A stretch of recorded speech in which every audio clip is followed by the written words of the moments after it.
Welcome back to Learn English, Listen and Practice. We are so glad to have you here. This is the perfect place to improve your English while enjoying amazing and inspiring stories. And today, we have something thrilling and spooky for you. Get ready for a horror story titled One Night at the Hotel Mirage. It's a tale that will send chills down your spine while helping you practice your English. So, turn off the lights, if you dare, and let's dive into the story. One night at the Hotel Mirage. It was a dark and stormy night when Ayaan found himself stranded on a desolate highway. The rain hammered relentlessly against the windshield of his car, and the howling wind whipped through the empty stretch of road. He had been driving for hours, the endless stretch of highway disappearing into the horizon. He glanced at the fuel gauge, his heart sinking when he saw the needle hovering dangerously close to empty. Ayaan cursed under his breath and pressed down on the gas pedal, praying he could find a gas station before his car gave out. But his luck had run out. The engine sputtered once and then died completely, leaving him helpless on the side of the road. His cell phone showed no signal, and there were no lights in sight. The only sound was the howling wind and the incessant rain that seemed to blur the world around him. Ayaan tried to restart the car several times, but it was no use. With a deep sigh, he got out, pulled his coat tighter around him, and began walking along the highway, hoping to find a sign of life, anything to guide him out of this seemingly endless storm. The highway was deserted. Nothing but the sound of rain crashing against the pavement to accompany him. And then, through the mist and rain, he saw it. A faint glow in the distance. A single light cutting through the storm. Barely visible at first but growing brighter as he neared it.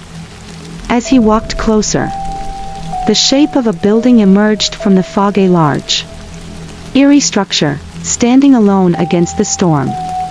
It was an imposing building, its silhouette casting long, distorted shadows on the wet ground. The neon sign flickered weakly in the rain, its words barely legible. Hotel Mirage. Ayaan frowned. There was no mention of any hotel on his map, no signs or road markers leading to it. He felt an odd pull toward it, an almost magnetic attraction that overpowered his sense of caution. Desperate for shelter, he walked towards the entrance, the door creaking slightly as he pushed it open. The warmth that greeted him was immediate, a stark contrast to the cold storm outside. The air inside smelled of old wood and dust. Ayaan stood still for a moment, letting his eyes adjust to the dim lighting. The lobby was silent, far too quiet for a hotel. The heavy silence was broken only by the distant sound of a ticking clock. A woman sat behind the reception desk, her face pale and expressionless. Her smile, however, was unnervingly wide, as if it had been stretched too far. Ayaan couldn't help but notice the peculiar way she stared at him, as if she had been waiting for him all along.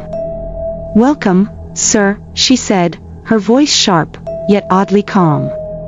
"We've been expecting you." Ayaan blinked, unsure of how to respond. He had never seen this woman before, and the phrase, "we've been expecting you," seemed out of place, even in such a remote and isolated spot. But he didn't want to be rude. "Thank you," he said quietly, though a feeling of unease crept over him. The receptionist didn't seem to notice his discomfort as she handed him an old-fashioned brass key. The number 308 was etched onto the key, the letters almost worn smooth with age. "Room 308. It's all prepared for you."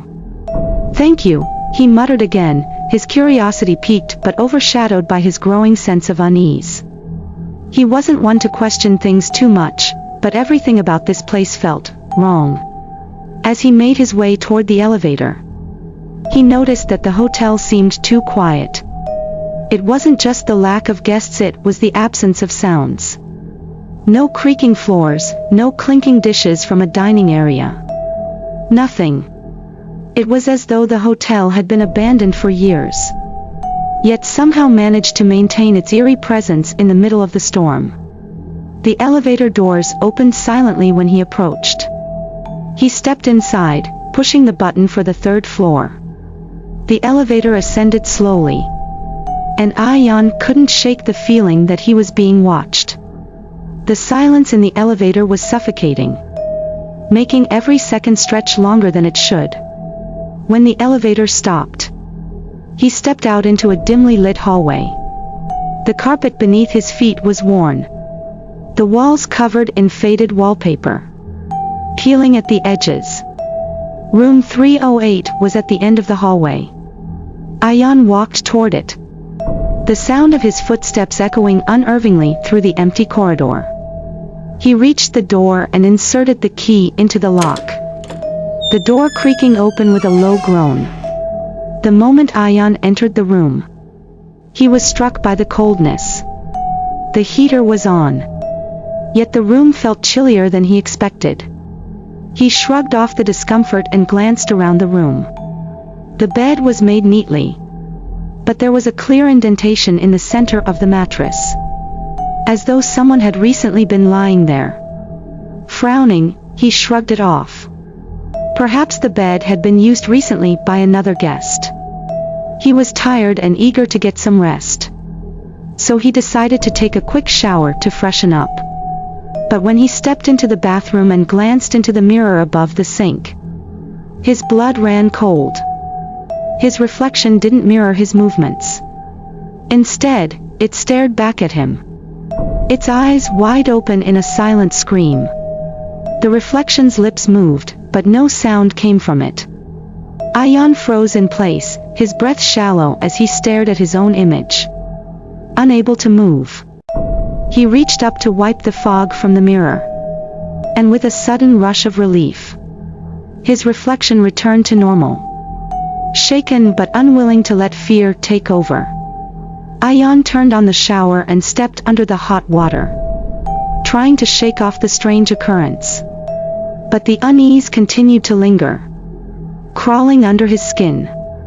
Later that night, as Ayaan lay in bed trying to sleep, he was disturbed by a faint sound, a tapping noise. At first, it was barely audible, but it soon grew louder, coming from the wardrobe in the corner of the room. Ayaan's heart raced. The sound was rhythmic, persistent. He convinced himself it was just the wind, or perhaps some rodent inside the walls. He tossed and turned in bed, but the sound wouldn't stop. It was driving him crazy. Finally, summoning the courage to investigate, he got up and walked toward the wardrobe. Opening the door, Ayaan was taken aback. There was no animal inside, no broken piece of furniture. Instead, pinned to the back of the wardrobe was a piece of paper, its edges frayed and worn. It read in simple, scrawled handwriting, "Get out before midnight." His hands shook as he pulled the paper off the wall. Panic surged through him. What was this? A prank? A warning?